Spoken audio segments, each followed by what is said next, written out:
Alright guys, we are back with some more Monster Energy Supercross 25. Today we are going to go over an update to the game. It was a pretty big patch. They did some track changes, some serious track changes. They added a new feature to the game that was highly requested.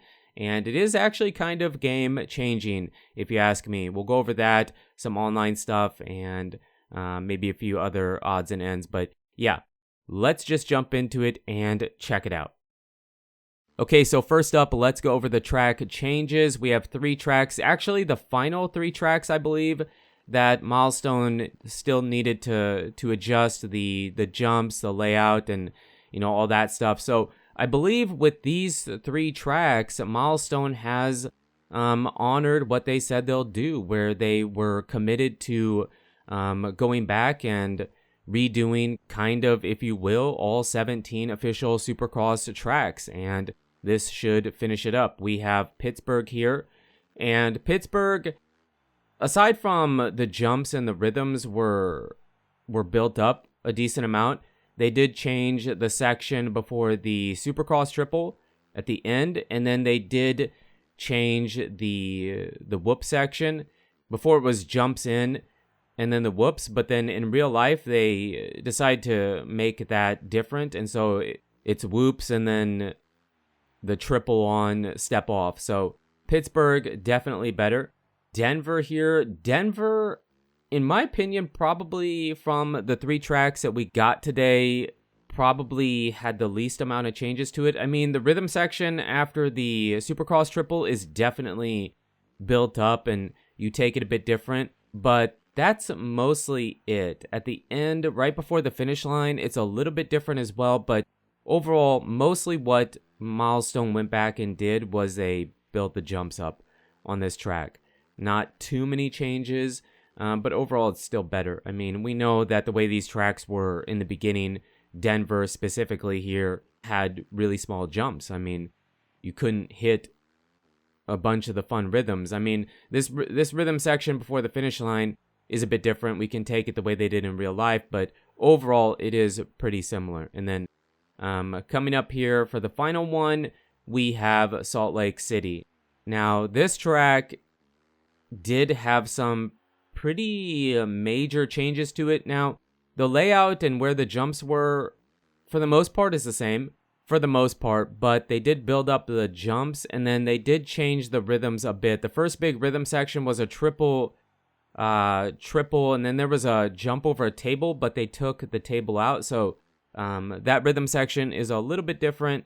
Then we have the Supercross triple, and then this kind of stepped table, it wasn't that way the first time around, so that changes this rhythm section a little bit, but for the most part it's the same. And then the whoops, and then you have a big quad into the corner. This section was probably had the biggest changes to it because the jumps were at the beginning of the whoop section, and now they're at the very end. So those will be the track changes, the final 3 tracks in the 17 tracks we get. And for the most part, I would say Milestone did a good job with the changes to all 17 tracks. I mean, some of them were better than others, and while, if you would compare it to MX versus ATV Legends, the way Legends did the tracks, I feel like, because that game is even more arcadey than this one, but I feel like Milestone did the tracks the way they should, and they represent real life for the most part. There's like one, I don't know if it's Seattle or which track it was. One of them still feels like it could use some work, but I would be surprised if we see it. But it feels like they did a good job with the tracks. I just wish that maybe some of the lines they were taking in real life were more consistent for us to do in the game. But overall, I'm pretty happy with it, and I'm really happy that Milestone was able to get this done. So I would assume this is probably the final update to any tracks in the game. We'll have to see, but yeah, let's just jump on over to the new feature that has been highly requested since the launch of the game.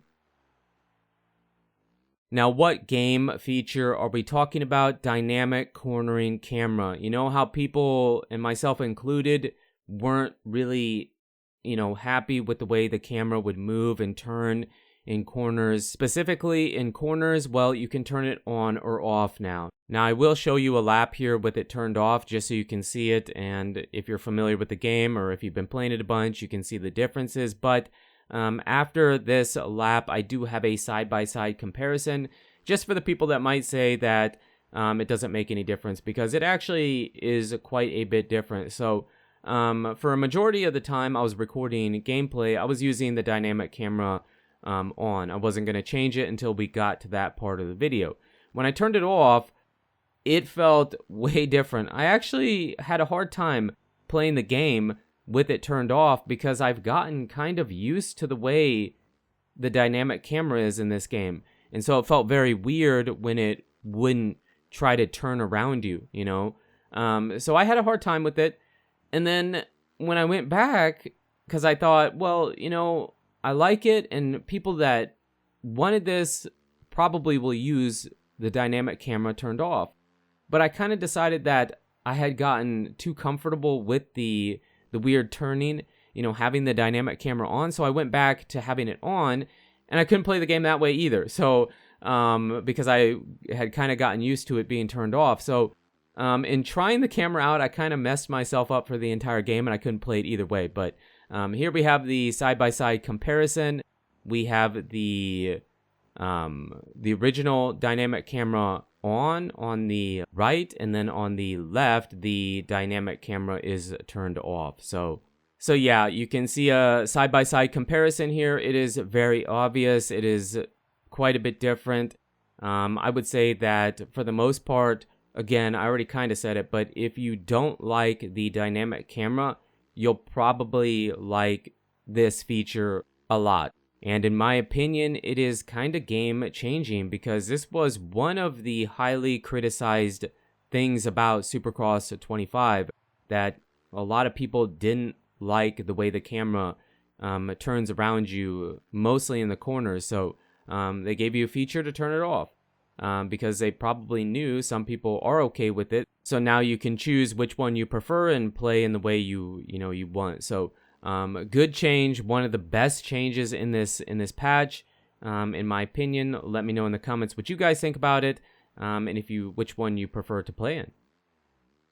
Now, to wrap up the video, we have some more gameplay with the dynamic camera turned off from Indy here. But what I want to do is mention that they did do some multiplayer changes. I believe you can do track voting in private lobbies now, and they finally added collisions to the online multiplayer. It is crazy that wasn't there from the beginning, but I guess better late than never.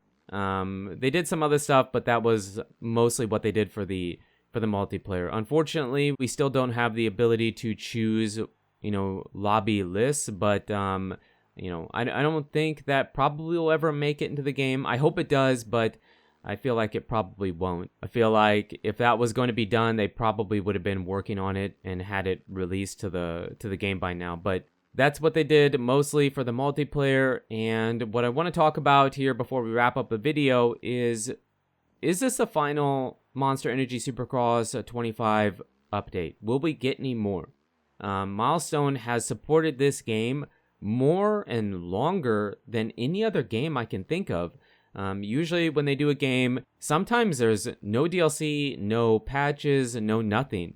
Other times they might do 1-2 patches, maybe 1 or 2 different sets of DLC, and then that's kind of it. With this game, and I know it's because they committed to redoing the layouts of the track and updating them and making them better, but Milestone supported this longer than any other game they've ever done for dirt bikes. I don't know about the MotoGP or any car game maybe they've done, but the most they've ever supported a game as far as Supercross or MXGP goes, because those would be the two motocross games they've done, right? So the thing that surprises me a little bit is that they didn't just update the tracks, they actually did some meaningful changes to the game alongside the track changes and whatnot. So I have to say I'm happy that Milestone did this. The game isn't perfect by any means. It definitely still could use some work and have some more updates, but In my opinion, it feels like it might be the final one. Maybe we get one more for some bug fixes or something, but